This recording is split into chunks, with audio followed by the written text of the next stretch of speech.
Bismillahirrahmanirrahim. Assalamualaikum warahmatullahi wabarakatuh. Perkenalkan, nama saya Zina Wahyunika Sagim dengan NIM 2003 0501 02 006. Dan kali ini saya akan menjelaskan beberapa ringkasan bab dari 4 bab yang kami telah pelajari sebelumnya. Nah, pada bab pertama itu dibahas tentang bagaimana pengertian dan cakupan hukum dari perbankan syariah. Nah, untuk pengertian dari perbankan syariah itu sendiri adalah lembaga keuangan yang seluruh kegiatannya itu mengikuti prinsip syariat Islam.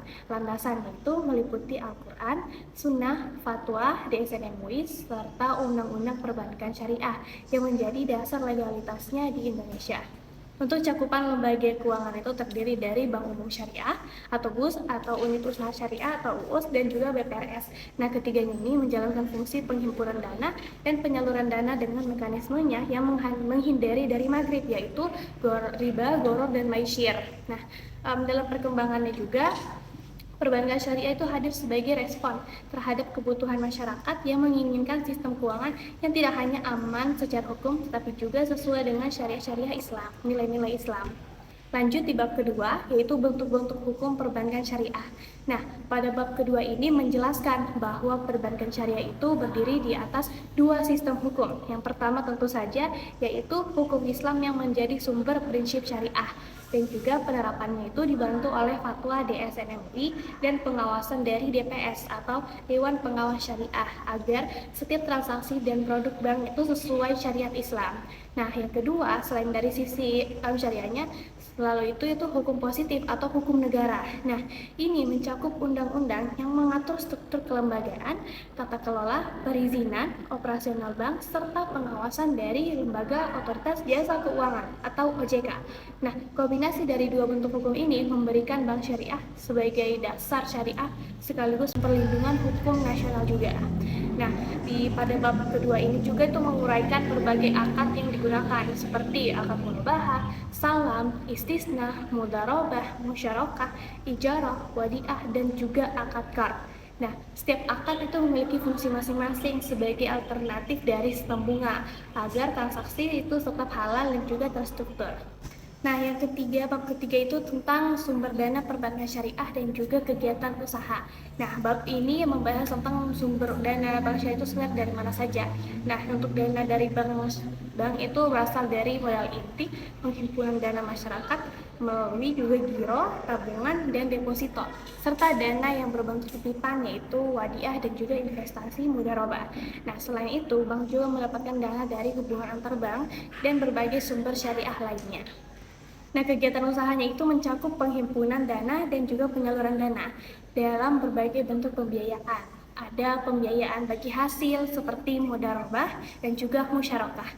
Juga pembiayaan jual beli seperti murabahah.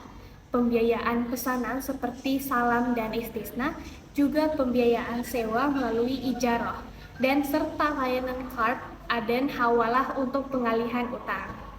Bab ini juga menunjukkan bahwa kegiatan usaha bank itu sangat dipengaruhi oleh jumlah dana yang berhasil dihimpun.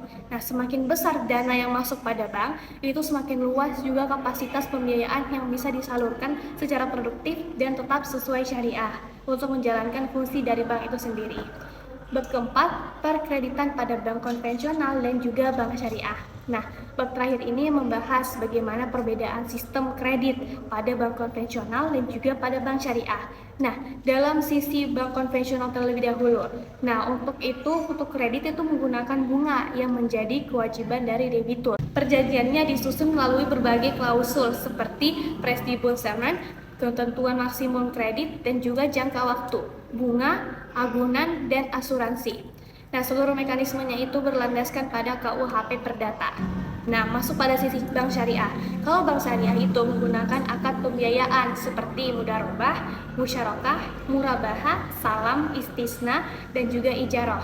Nah, pada sistem ini kita seperti yang pelajari pada bab sebelumnya, pembagian keuntungan itu dilakukan dengan cara nisbah. sedangkan resiko itu ditanggung bersama. Yang penting sesuai porsi modal, selama tidak ada kelalaian dari pengelola dana itu sendiri. Nah, bank juga melakukan analisis kelayakan melalui 5C, yaitu karakter, capacity, capital, collateral, dan juga condition of economy. Nah, dalam kedua sistem menghadapi resiko, tetapi bank syariah memiliki tambahan resiko kepatuhan syariah yang harus dijaga agar pembiayaan itu tetap sesuai ketentuan. Nah, pada keempat bab yang telah kita pelajari sebelumnya itu memberikan gambaran lengkap tentang bagaimana dasar hukum, bentuk aturan, sumber dana, dan juga kegiatan usaha, serta mekanisme pembiayaan bank syariah dibandingkan sistem konvensional. Nah, semua ini membentuk sistem perbankan syariah yang terstruktur, berlandaskan syariat, dan tetap memenuhi standar perbankan modern. Sekian dari saya, wabillahi taufiq wal hidayah. Wassalamualaikum warahmatullahi wabarakatuh.